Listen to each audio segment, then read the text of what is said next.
What's the biggest fish sandwich you've ever seen? Enough that you could barely finish it? Was it big enough for 2? How about big enough for 4? The first time I got a fish sandwich from Skrimp Shack, I ate all I could, took it home. My daughter and both of my parents ate off of it for dinner. That's how huge it was. Today I'm here at the Skrimp Shack in Dumfries, Virginia. I'm going to talk to the owners about the incredible story about how Skrimp Shack was born and grew and what brought them into the business. Check it out.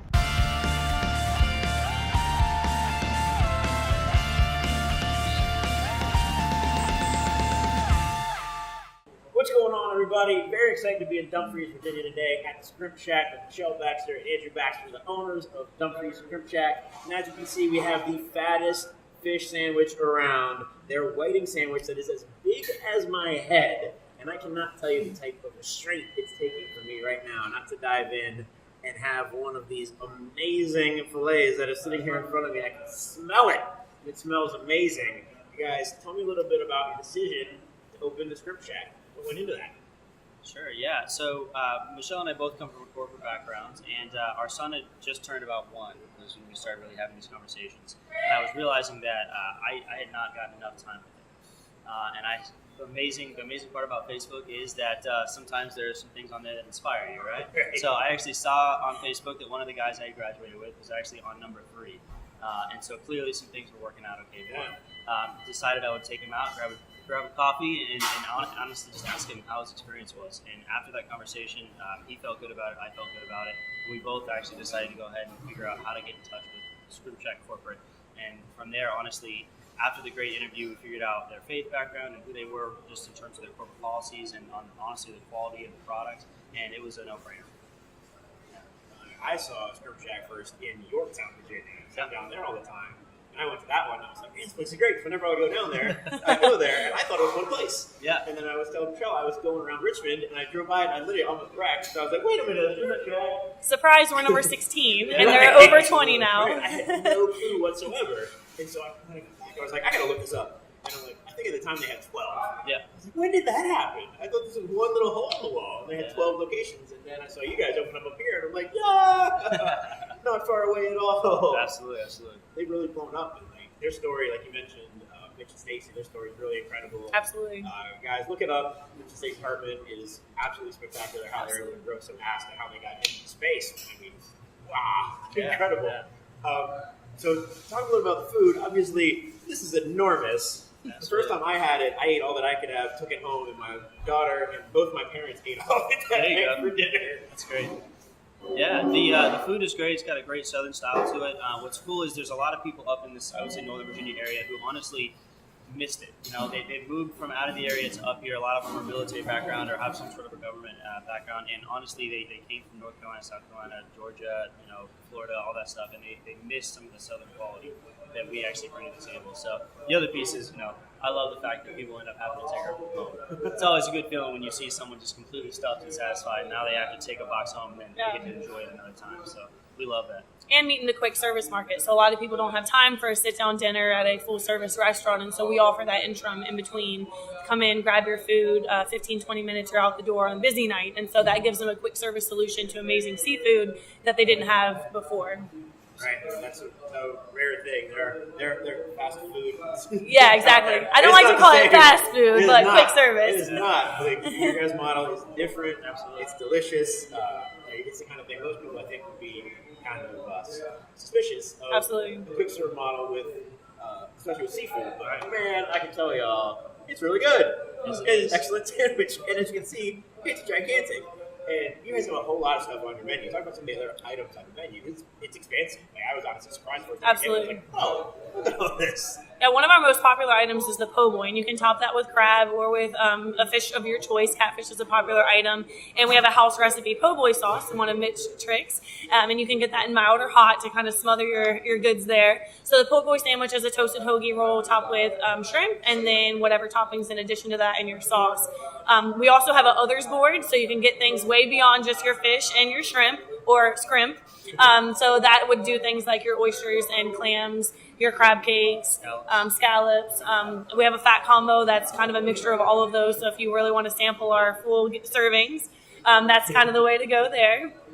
But yeah, there's an option for kind of everyone, and then we do have the chicken for the kiddos that don't want to dive into the seafood world. Not just kids; those sandwiches are gigantic. Yeah, that's true. They're amazing. They're really good. But you're right. It really does kind of take you to those restaurants on the beach. When you go on vacation down in Nax Head, down in Virginia Beach, or whatever, and you go out, and you're on the water, so you gotta get seafood. You get those platters that the specialties of that area. There aren't a lot of places up here where you're on the water, but you're not on the ocean. Exactly. You get this sort of same thing, and you can't really replicate that experience in a lot of ways. Outdo it in a lot of ways. They're not going to do a sandwich like this. Exactly. Those places, no chance at all.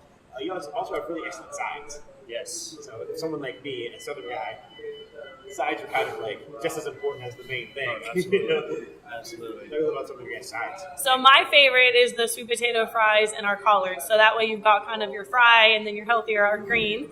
But we do have a mac and cheese that's a white cheddar, amazing. French fries is like the classic. We find that to be like the go-to from everyone. Green beans. Yeah, the hush puppies are incredible. Yeah, they're not the gut bomb kind of hush puppies that you'll get at some places. They're nice and light. They're cooked perfectly. They've got a nice brown color to them. Crunchy on the outside, soft in the middle. Not too much onion. They've got a great recipe, and people tend to love them.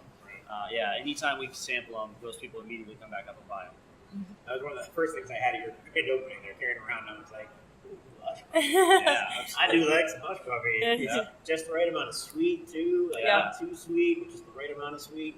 And I'm a collard greens guy. I will stick my head in a vat of collard greens. So if they're good collard greens, that's always going to bring me back. For years and years, I would dig and dig and dig, trying to find anywhere that had collard greens that tasted like the collard greens I was used to. So it was really hard to find, and have it in a quick service place is just like. Collard greens aren't quick. Nope. Collard greens takes a while. Yep. And you can get that at a place like this is awesome. So what has the reaction been like since you guys opened? It's been a few months now. Yeah. It's usually pretty packed in here during the rushes. Yeah, absolutely. One of the most exciting things as owners that we hear from our local clients is, thank you, we needed this. And that is so exciting for us because we got to be a solution, especially to a food need. In fact, one of the exciting things that we kind of kept as a mantra is that we're going to feed the people. And so we kept that as part of our motivation. And that's been the most exciting piece as owners, is to get to hear the need for this niche in the market. Yeah, the community has really embraced us, which is awesome. What's funny is we really haven't done a ton of marketing at this point, and everything that we've had, all the crazy, amazing businesses and the blessings has just been word of mouth, which means we must have a good product. You know what I mean? We've had people that are coming from an hour plus away because they've heard a friend or a family in this area just love the experience. So it's been incredible. Speaking of the area, what made you guys pick Dumfries? That's a funny story. So we wanted to be close to home, but Hampton Roads obviously is already built out with Skrimp Shacks. So we started traveling up 95, and who knew that Dumfries was even on the map? But when we found this location, it was a second-generation restaurant, and everything just seemed to fit.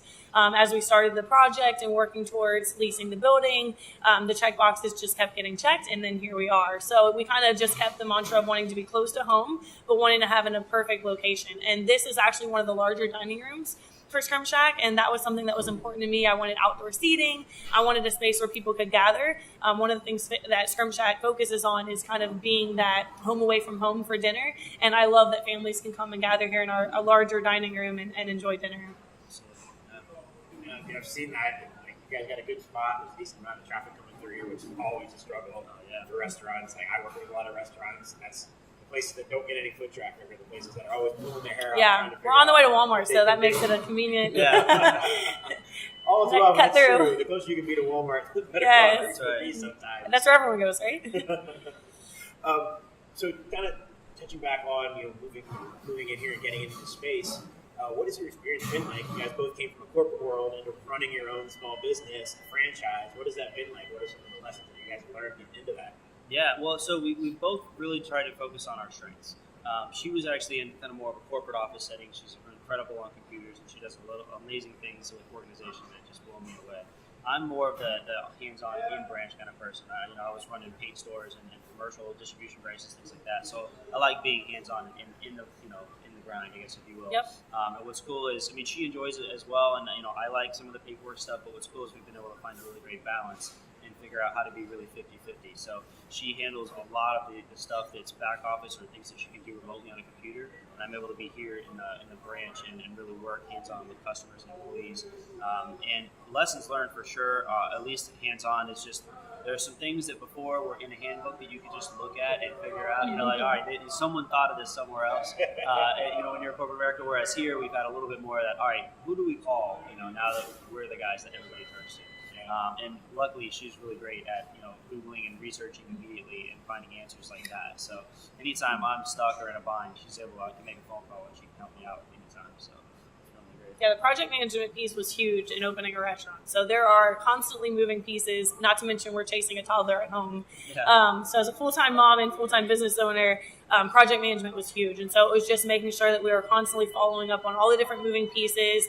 I would say the biggest fun, not so much, was the construction piece. But we've heard from other restaurant owners that's just the nature of the business. So I think now that we're a little bit more in tune with that, it'll be a little more accepting on round 2. But some of that's just impatience. You're so excited about wanting to open this restaurant and that thing didn't work out well. That wall had to be repainted. It's like, no, let's just get moving. But nonetheless, it's always perfect timing when God's in lead. And so that's kind of how we felt this all perfectly played out. And we opened on October 9th, and I think we're in the middle of month 4 right now. Great. Yeah. It's awesome you guys are able to find the balance. One of the things I find with restaurant owners is they try to take everything. Yes, you can't be the magic. Right? You won't delegate anything out to anybody else to handle anything. The fact that you guys aren't by yourself, you've got a partnership where you can handle this part, you can handle Absolutely. this part. She's going to take care of it, he's going to take care of it. Yeah. It's huge. Yes, divide and conquer. And not only that, but trusting your employees, which is kind of a trick in the restaurant world because restaurant employees can be hit or miss, and no offense to anyone, but sometimes they're just not there to work. And so that's been an exciting learning curve as well, is how do we find the staff that we can pay well and that way they'll function and do well. So just marrying that perfection and like you said, becoming a team that works well together. Yeah, we've got a great manager who's really coming into his own. He's learned a lot from us, and we've learned a lot from him. He had a previous restaurant experience where we actually did not, so he brought some really cool things to the table that helped balance us out a little bit in that sense. And honestly, we have a great support team from the corporate side as well. There's some people that came in that helped us from day one, actually through the whole process of getting the restaurant open. We had a team come in that helped train our staff for the first 4 weeks or so. While we were learning and kind of hitting those bumps and things like that, and even since then, we can pick up the phone and make a call or send an email and get really quick, helpful responses. Yeah, you beat me to my next question. So I was going to say, from talking to Vince and Stacey when they were up here, I was really interested in the support that they give you guys. It sounds like from day one, they've kind of been there, had your back, and helped you guys get open, give you all kinds of advice on that, build out, everything like that. It seems like they're really great to work with. Yes. Yeah, they built it from the ground up, and so because of that, they're very hands-on, which is fun as we're transitioning to more of a franchise corporate structure from a mom and pop, and they have just been amazing at being a phone call away. Even when we had a little bit of a heater issue the last couple of weeks, they were one of the first people we called of, where do we reach out to beyond what we've already done? And so it is great to have kind of, what is it? Now I'm blanking on the book. The Rich Dad Poor Dad concept. Like, we have them in our back pocket. We're not in this alone. That's amazing. Yeah. Remember you guys kind of have the text program that people opt into and get text messages with you guys. Yep, absolutely. Deals and different things like that. What are some other things you guys have coming up? You've been in business 4 months now. What's it looking like in 2019? Yeah, so we're starting to dive into the marketing in general. Now that we kind of found our balance, we know where we have room for growth as far as inviting more clientele in. So we're going to be focused on reaching out, creating awareness. There's still everywhere I go in the market, people who are like, wait, Skrimp Shack, what is that? And so one of our focuses for 2019 is, hey, we exist. Kind of creating the awareness of where we are in Dumfries and what we offer as an amazing seafood product. And then beyond that, our word for 2019 as a family is expansion. We're looking into location number 2 for the Baxters, which will be 20-something for corporate, but for us, number 2, somewhere in the Northern Virginia area. So expansion, not only in our customer base here, but also locating where we're going to put store number 2. Yeah, we've been blessed with great business already. Like I said, the word of mouth has been amazing for us here. And even though we haven't done really much marketing outside of a few things on social media, we've been very busy, which is really cool. I'm actually really interested to see what happens this summer, because I feel like all these parking lots are going to be packed, which is going to be very exciting, and it'll be a test for us in a different way. But honestly, like you said, we're really excited and moving forward. We've got a great staff here. We're starting to solidify things in location 2, 3, 4. We've got our eyes on the future. We really want to take Skrimp Shack and continue to expand it up and That's kind of like the overarching expansion and where your views are going into 2019 for that. What about for customers? I know you've got like a big fish sandwich eating contest. Oh, yeah. So I love event planning, and so one of the things, and that's another reason I wanted a larger dining room, was one of the things I want to be able to do is involve community. So one of the fun things we're doing for Valentine's Day is a FATTEST fish sandwich eating competition, just to see who can eat it the fastest, get some men in here and down that fish. Or ladies. Yeah, or ladies, true, but let's be honest, that's pretty large for a one-time consumption on a timer. So I am expecting a more manly turnout, but who knows. But yeah, we're inviting kind of a friends and family day for Valentine's Day, and then I plan on hosting events like that throughout, just to get community in and make it beyond just coming in for dinner and put some fun and excitement to it.